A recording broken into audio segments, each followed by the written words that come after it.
নমস্কাৰ সকলোকে পুনৰ এবাৰ স্বাগতম জনাইছোঁ মোৰ আজিৰ এইটো ভিডিঅ'লৈ। ডিয়াৰ ষ্টুডেণ্টছ, আজিৰ এখন ভিডিঅ'ত মই তোমালোকৰ মেট্ৰিক পৰীক্ষা 2024 বৰ্ষত অসমীয়াৰ 2 আৰু 3 নম্বৰৰ বাবে আহিবলগীয়া মোষ্ট ইম্পৰ্টেণ্ট কেইটামান কুৱেশ্যন লৈ ডিছকাশ্যন কৰিম। চ' ইয়াৰ আগতে ক'ব বিচাৰিছোঁ, যদি মোৰ চেনেলত কোনোবাই নতুন হৈছে প্লিজ চেনেলটো ছাবস্ক্ৰাইব কৰি লোৱা আৰু কাষত থকা বেল বাটনটো অল কৰি ৰাখিবা। বলতেনে ভিডিঅ'টি আৰম্ভ কৰিছোঁ। কুৱেশ্যন নম্বৰ 1, বৰগীতৰ দুটা লক্ষণ উল্লেখ কৰা। এইটো কুৱেশ্যন 2018 আহিছিল। ইয়াৰ উত্তৰটো হ'ব বৰগীতসমূহ শাস্ত্ৰীয় ৰাগ তালযুক্ত গীত। আৰু ছেকেণ্ড পইণ্ট হ'ব বৰগীতৰ ভাষা ব্ৰজাৱলী। কুৱেশ্যন নম্বৰ 2, ব্ৰজাৱলী ভাষাৰ বৈশিষ্ট্যসমূহ উল্লেখ কৰা। এইটো 2017 আহিছে। ইয়াৰ আনচাৰটো হ'ব ব্ৰজাৱলী ভাষাৰ মূল ভেটি মৈথিলী। ব্ৰজাৱলী ভাষাটো এহাতে শক্তিশালী আৰু স্বৰধ্বনিৰ অধিক প্ৰয়োগৰ বাবে শ্ৰুতিমধুৰ। কুৱেশ্যন নম্বৰ 3, হেজাৰী ঘোষা কোনখন? ইয়াক কিয় হেজাৰী ঘোষা বুলি কোৱা হয়? ইয়াৰ উত্তৰ হ'ব নামঘোষাই হৈছে হেজাৰী ঘোষা আৰু 1000টা ঘোষা থকা বাবে ইয়াক হেজাৰী ঘোষা বুলি কোৱা হয়। কুৱেশ্যন নম্বৰ 4, ৰহমৰ গিৰিহত শব্দ দুটাই কি বুজাইছে? ইয়াৰ উত্তৰ হ'ব ৰহম মানে হ'ল দয়া আৰু গিৰিহত মানে হ'ল গৰাকী, সেয়ে ৰহমৰ গিৰিহত মানে হ'ল দয়াৰ গৰাকী আল্লাহ বা ভগৱান। কুৱেশ্যন নম্বৰ 5, চমু টোকা লিখা। দিয়া আছে আজান ফকীৰ, এইটো 2016 আৰু 21 আহিছে আৰু জিকে 2018 আহিছে। ক, আজান ফকীৰৰ প্ৰকৃত নাম হজৰত শাহ মিলান। তেখেতে এগৰাকী ইছলামধৰ্মী চুফী সাধক আছিল আৰু তেখেতে আৰব দেশৰ পৰা অসমলৈ আহিছিল। সাধাৰণ লোকৰ বিশ্বাস অনুসৰি জিকিৰসমূহ আজান ফকীৰৰ দ্বাৰা ৰচিত হৈছিল।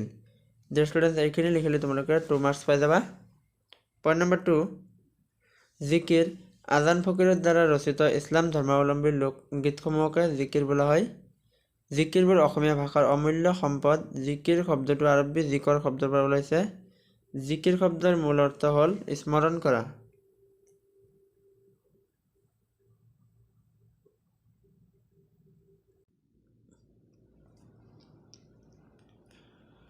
কুৱেশ্যন নম্বৰ 6,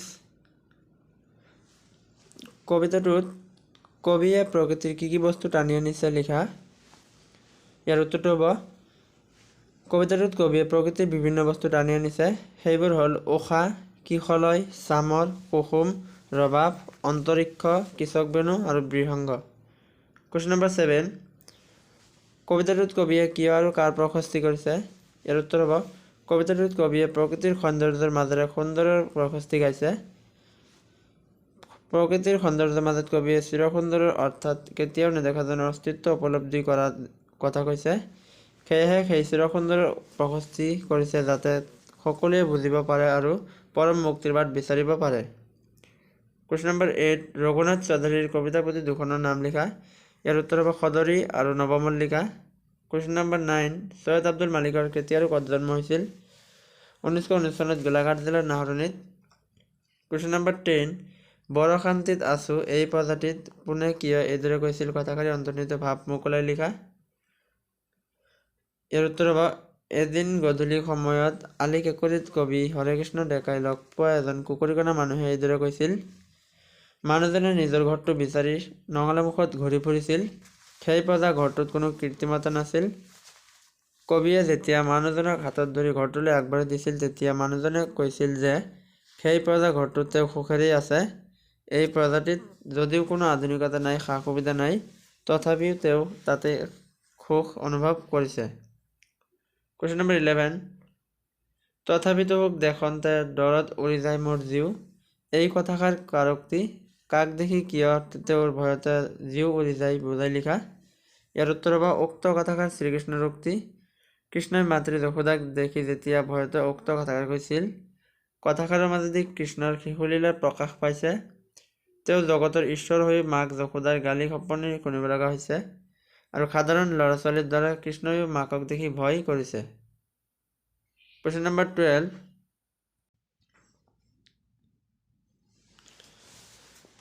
12, মোহিনী স্বৰূপে অমৃত পিয়ালো সাধিলো দেৱৰ কাম। কোনে মোহিনীৰ ৰূপ ধাৰণ কৰিছিল? তেওঁ কাক অমৃত খুৱাই দেৱতাৰ কাৰ্য সাধন কৰিছিল? ইয়াৰ উত্তৰ হ'ব শ্ৰীকৃষ্ণই মোহিনীৰ ৰূপ ধাৰণ কৰিছিল। তেওঁ দেৱতাসকলক অমৃত খুৱাই দেৱতাৰ কাৰ্য সাধন কৰিছিল। কুৱেশ্যন নম্বৰ 13 কৃষ্ণই বিভিন্ন সময়ত কি অৱতাৰ ধাৰণ কৰি কেনে কাৰ্য সাধন কৰিছিল? পাঠৰ আলমত বৰ্ণনা কৰা। এইটো 2018 আহিছে। ইয়াৰ আনচাৰ হ'ব কৃষ্ণই মোহিনীৰ ৰূপ ধাৰণ কৰি দেৱতাসকলক অমৃত খুৱাইছিল আৰু কপিল স্বৰূপে মাতৃৰ লগত তত্ত্ব বিচাৰ কৰিছিল আৰু বামন ৰূপ ধাৰণ কৰি দৈত্যৰাজক পাতাললৈ পঠাই আদি কাৰ্য সাধন কৰিছিল। কুৱেশ্যন নম্বৰ 14 কবিতাটোত কাঠবাজি বুলি কাক কৈছে? ইয়াৰ অৰ্থ কি? এই অপবাদৰ পৰা তেওঁ কোনে ৰক্ষা কৰিলে? ইয়াৰ উত্তৰ হ'ব কবিতাটোত কাঠবাজি বুলি যশোদাক কৈছে। ইয়াৰ অৰ্থ হৈছে সন্তান জন্ম দিব নোৱাৰা তিৰোতা আৰু এই অপবাদৰ পৰা তেওঁ অৰ্থাৎ যশোদাক শ্ৰীকৃষ্ণই ৰক্ষা কৰিছিল। এইটো 2015 আহিছিল। কুৱেশ্যন নম্বৰ 15 অম্বিকাগিৰি ৰায়চৌধুৰীৰ জন্ম আৰু মৃত্যু চন দুটা উল্লেখ কৰা। উত্তৰটো হ'ব জন্ম 1885 চনত আৰু মৃত্যু 1967 চনত। কুৱেশ্যন নম্বৰ 16 অম্বিকাগিৰি ৰায়চৌধুৰীৰ দ্বাৰা ৰচিত গদ্য পুথি কেইখনৰ নাম লিখা। ইয়াৰ উত্তৰ হ'ব আহুতি আৰু ডেকা ডেকাৰীৰ বেত। কুৱেশ্যন নম্বৰ 17 নহ'লে যে বিশ্বসভাত নহবতোৰ বহাৰ ঠাই। বিশ্বসভাত বহাৰ ঠাই পাবলৈ কবিয়ে কি কৰিবলৈ নিৰ্দেশ দিছে?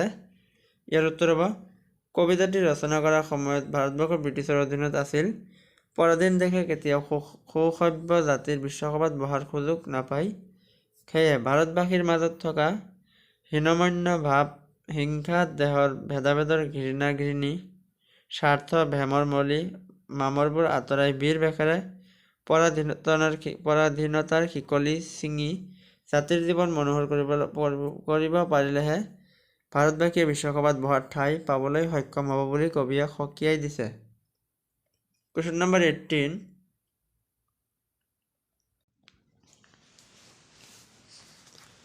বিজিতে ছাৰক উদ্যোগী সম্পৰ্কে কি কৈছিল? ইয়াৰ উত্তৰটো হ'ব বিজিতে ছাৰক উদ্যোগী সম্পৰ্কে কৈছিল উদ্যোগীসকল হ'ল এনে এজন ব্যক্তি যিয়ে নিজে ব্যৱসায় বা উদ্যোগ আৰম্ভ কৰি কোনো বস্তু বা সেৱা বিক্ৰী কৰি নিজৰ জীৱিকা উলিওৱাৰ লগতে আনকো কৰ্মসংস্থাপন দিবলৈ সক্ষম হয়। আৰু এইটো চেপ্টাৰ উদ্যোগী হোৱা নামৰ চেপ্টাৰটোৰ পৰা লোৱা হৈছে।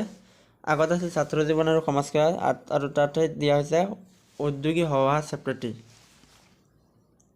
কুৱেশ্যন নম্বৰ 19 সফল উদ্যোগী হ'বলৈ কিয় কঠিন? আৰু এইটো সেই চেপ্টাৰটোৰ পৰা লোৱা হৈছে। ইয়াৰ উত্তৰ হ'ব সকলোতকৈ সহজ কাম হ'ল এজন উদ্যোগী বা এণ্টাৰপ্ৰেনিউৰ হোৱা। তাৰ বাবে কোনো বিশ্ববিদ্যালয়ত ডাঙৰ ডিগ্ৰী নালাগে। ইয়াৰ বিপৰীতে আটাইতকৈ কঠিন কাম হ'ল এজন সফল উদ্যোগী হোৱা। কঠিন হোৱাৰ কাৰণ হ'ল এয়ে যে এজন সফল উদ্যোগী হ'বলৈ হ'লে ধৈৰ্য, একাগ্ৰতা, নিয়মানুৱৰ্তিতা, সময়ানুৱৰ্তিতা, আত্মবিশ্বাস আৰু হাৰ নমনা মনোবৃত্তিৰ ব্যক্তি হ'ব লাগিব। এইবোৰ গুণ সকলোৰে নাথাকে। শিক্ষকজনৰ মতে সেয়ে এজন সফল উদ্যোগী হোৱা কামটো অতি কঠিন। কুৱেশ্যন নম্বৰ 20 এইটো উদ্যোগী হোৱা নামৰ চেপ্টাৰটোত লোৱা হৈছে। এজন সফল উদ্যোগী হ'বলৈ কি গুণৰ প্ৰয়োজন? এইটো মোষ্ট ইম্পৰ্টেণ্ট কুৱেশ্যন হয়। ইয়াৰ আনচাৰ হ'ব এজন সফল উদ্যোগী হ'বৰ বাবে লাগিব ধৈৰ্য, একাগ্ৰতা, নিয়মানুৱৰ্তিতা, সময়ানুৱৰ্তিতা, আত্মবিশ্বাস আৰু হাৰ নমনা মনোবৃত্তিৰ এইকেইটা গুণৰ প্ৰয়োজন হ'ব। কুৱেশ্যন নম্বৰ 21 অজন্তাৰ ছবিবোৰত প্ৰকাশ পোৱা ভাৱবস্তু দুটা কি? এইটো 2017 আহিছিল। ইয়াৰ আনচাৰ হ'ব সন্ন্যাস জীৱন আৰু সমূহীয়া জীৱন। কুৱেশ্যন নম্বৰ 22 সভ্যতা আৰু সংস্কৃতি শব্দ দুটাৰ মাজৰ পাৰ্থক্য বিচাৰ কৰা। এইটো 2017 আহিছে। ইয়াৰ আনচাৰ হ'ব সভ্যতাই বিশেষ এটা সামাজিক বা ৰাজনৈতিক অৱস্থাক বুজায় আৰু ই এটা সমাজ পদ্ধতি। আনহাতে সংস্কৃতি হৈছে কোনো এটা জাতিৰ বা সমাজ এখনৰ জীৱন প্ৰতিভা। সভ্যতাই সমাজ সুশৃংখল কৰি সংস্কৃতিৰ সৃষ্টিত আৰোপ দিয়াত সহায় কৰে। নেক্সট কুৱেশ্যন 23 জাতি বিশেষৰ সংস্কৃতিৰ মাপকাঠি কি? ইয়াৰ উত্তৰ হ'ব ভাষা, সাহিত্য, সুকুমাৰ কলা, দৰ্শন ইত্যাদিৰ ক্ষেত্ৰত প্ৰকাশ পোৱা প্ৰতিভাই হৈছে জাতি বিশেষৰ সংস্কৃতিৰ মাপকাঠি। কুৱেশ্যন নম্বৰ 24 অসমীয়া জনগোষ্ঠীৰ ধাৰক বুলিলে কোনসকলক বুজায়? ইয়াৰ উত্তৰ হ'ব অসমীয়া জনগোষ্ঠীৰ ধাৰক বুলিলে ঘাইকৈ, কছাৰী, চুতীয়া, কোচ, মেচ, ডিমাছা, দেউৰী, মিচিং, বড়ো, তিৱা, কাৰ্বি আদি অনাৰ্য জাতিক বুজায়।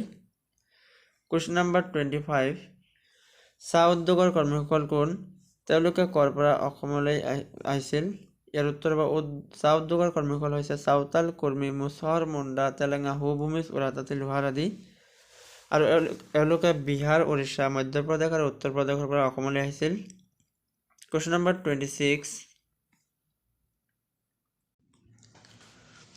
অসমৰ পুৰণি সাহিত্যৰ সমলবোৰ কি কি ইয়াৰ উত্তৰটো হ'ব অসমৰ পুৰণি সাহিত্যৰ সমলবোৰ হৈছে অলিখিত গৰখীয়া নাম নিচুকনি গীত নাও খেলুৱা গীত বাৰমাহী গীত আইনাম বিয়ানাম বনগীত বিহুগীত দেহ বিচাৰৰ গীত মন্ত্ৰ সাহিত্য আৰু ডাকৰ বচন আদি কুৱেশ্যন নম্বৰ 27 দেউতাকে কোঁৱলীক কিয় কম্পিউটাৰ উপহাৰ দিছিল ইয়াৰ উত্তৰ হ'ব নৱম শ্ৰেণীৰ পৰা দশম শ্ৰেণীলৈ প্ৰথম হৈ উত্তীৰ্ণ হোৱাৰ বাবে আৰু তাইৰ জ্ঞানৰ পৰিধি যাতে অসীমলৈ বিস্তাৰিত হয় সেইবাবে দেউতাকে কোঁৱলীক এটা কম্পিউটাৰ উপহাৰ দিছিল কুৱেশ্যন নম্বৰ 28 www বা ৱেব কি ইয়াৰ উত্তৰটি হ'ব বিশ্বজুৰি সিঁচৰতি হৈ থকা লাখ লাখ কম্পিউটাৰত মজুত থকা পৰস্পৰ সংলগ্ন বিভিন্ন তথ্য পাতিৰ সামূহিক ভাণ্ডাৰ হৈছে ৱেব ইয়াৰ সম্পূৰ্ণ ৰূপটো হ'ল world wide web question number 29 ভাইৰাছে কম্পিউটাৰ এটাৰ কেনেদৰে বিজুতি ঘটাব পাৰে ইয়াৰ উত্তৰ হৈছে ভাইৰাছে নিজকে কম্পিউটাৰত থকা সুস্থ প্ৰগ্ৰেম বা ফাইলৰ লগত সংযুক্ত কৰি সেইবোৰত বিজুতি ঘটাব পাৰে আকৌ মূল ব্যৱহাৰকাৰীজনৰ অজ্ঞাতে বা অনুমতি নোলোৱাকৈ কুৱেশ্যন নম্বৰ 30 মাউণ্ট এভাৰেষ্টত অৰুণিমাই কেতিয়া আৰোহণ কৰিছিল আৰু তেওঁ তাত কিমান সময় ধৰি আছিল ইয়াৰ উত্তৰ হ'ব মাউণ্ট এভাৰেষ্টত অৰুণিমাই 2013 চনৰ 21 মে তাৰিখে আৰোহণ কৰিছিল আৰু তেওঁ তাত প্ৰায় 1.5 ঘণ্টা সময় আছিল কুৱেশ্যন নম্বৰ 31 চিকিৎসালয়ৰ পৰা ওলাই গৈ অৰুণিমাই কাক আৰু কিয় লগ ধৰিছিল ইয়াৰ উত্তৰ হ'ব চিকিৎসালয়ৰ পৰা ওলাই গৈ অৰুণিমাই পৰ্বতাৰোহণৰ প্ৰশিক্ষণৰ বাবে বাছেন্দ্ৰীপালক লগ ধৰিছিল কিয়নো অৰুণিমাৰ আছিল হিমালয়ৰ শৃংগলৈ উঠাৰ তীব্ৰ হেঁপাহ তেওঁৰ বিশ্বাস আছিল এভাৰেষ্ট বিজয়ী বাছেন্দ্ৰীপালে তেওঁক সঠিক পথ দেখুৱাই পৰামৰ্শ দিব কুৱেশ্যন নম্বৰ 32 পলে কোনবোৰ কাম ছোৱালীৰ বুলি পাহিক কৈছিল ইয়াৰ আনচাৰ হ'ব বাচন বৰ্তন ধোৱা ঘৰৰ আচবাবৰ ধূলি মচা ঘৰ সৰা নিজৰ কাপোৰ কানি জাপি থোৱা আদি কামবোৰ ছোৱালীৰ বুলি পলে পাহিক কৈছিল নেক্সট কুৱেশ্যন নিগনা চিকাৰীৰ প্ৰকৃত নাম কি তেওঁ কাক প্ৰথমে কাজিৰঙাৰ গড় দেখুৱাইছিল ইয়াৰ উত্তৰ হ'ব নিগনা চিকাৰীৰ প্ৰকৃত নাম আছিল বাপ্পীৰাম হাজৰিকা আৰু তেওঁ প্ৰথমে লেডি কাৰ্জনক গড় দেখুৱাইছিল নেক্সট কুৱেশ্যন ইৰাণৰ কেইখনমান ঠাইৰ নাম লিখা ইয়াৰ উত্তৰ হ'ব বুশ্বেৰ আহৱাজ চিৰাজ ইস্পাহান নাটাজু মাছাদায়াছ টাৰবিজ হামাদান কাৰমান আৰ্দাবিল আদি নেক্সট কুৱেশ্যন তেহৰানৰ বিমানবন্দৰ কেইটা আৰু কি কি আৰু কোন কোন স্থানত ইয়াৰ উত্তৰ হ'ব তেহৰানৰ বিমানবন্দৰ দুটা মেহৰাবাদ এয়াৰপোৰ্ট আৰু খুমেনি ইণ্টাৰনেশ্যনেল এয়াৰপোৰ্ট আৰু মেহৰাবাদ এয়াৰপোৰ্টটো চহৰত অৱস্থিত আৰু খুমেনি ইণ্টাৰনেশ্যনেল এয়াৰপোৰ্টটো বিমানবন্দৰটো চহৰৰ পৰা কিছু দূৰত অৱস্থিত নেক্সট কুৱেশ্যন তেলৰ বাবে চলোৱা খনন কাৰ্যত মাড লগিং আহিলাসমূহৰ ভূমিকা কি ইয়াৰ উত্তৰ হ'ব তেলৰ বাবে চলোৱা খনন কাৰ্যত মাড লগিং আহিলাসমূহৰ গুৰুত্বপূৰ্ণ ভূমিকা আছে এইবোৰৰ জৰিয়তে সংগ্ৰহ কৰা তথ্যই এখন নতুন তৈলক্ষেত্ৰ আৱিষ্কাৰত আৰু কোনো বিপদজনক পৰিস্থিতি নোহোৱাকৈ খনন কৰাত সহায় কৰিব ভূতত্ত্ববিদৰ বাবে ই এক গুৰুত্বপূৰ্ণ সঁজুলি কুৱেশ্যন নম্বৰ 37 জাগ্ৰছ পৰ্বতমালাৰ বিষয়ে তোমাৰ পাঠ্যপুথিৰ সহায়ত লিখা মোষ্ট ইম্পৰ্টেণ্ট কুৱেশ্যন ইয়াৰ উত্তৰ হ'ব ডুবাইৰ পৰা বুশ্বেৰ অভিমুখে আকাশী পথেৰে যাওঁতে যাত্ৰীসকলক জাগ্ৰছ পৰ্বতমালাই সততে আকৰ্ষণ কৰে এই পাঠৰ লেখককো বিশেষভাৱে জাগ্ৰছ পৰ্বতমালাই আকৰ্ষণ কৰিছিল আৰু জাগ্ৰছ আৰু হিমালয়ৰ জন্ম কাহিনী একে ই জাগ্ৰছৰ দক্ষিণ পশ্চিম দিশত সঞ্চিত হৈ আছে বিৰাট তেল আৰু গেছৰ ভাণ্ডাৰ ভূতত্ত্বৰ আশীৰ্বাদ পৃষ্ঠ পাৰস্য উপসাগৰীয় অঞ্চলত 150তকৈও অধিক তৈলক্ষেত্ৰ আছে আৰু এই অঞ্চলৰ ওপৰতে বিশ্বৰ বহুতো দেশ নিৰ্ভৰশীল নেক্সট কুৱেশ্যন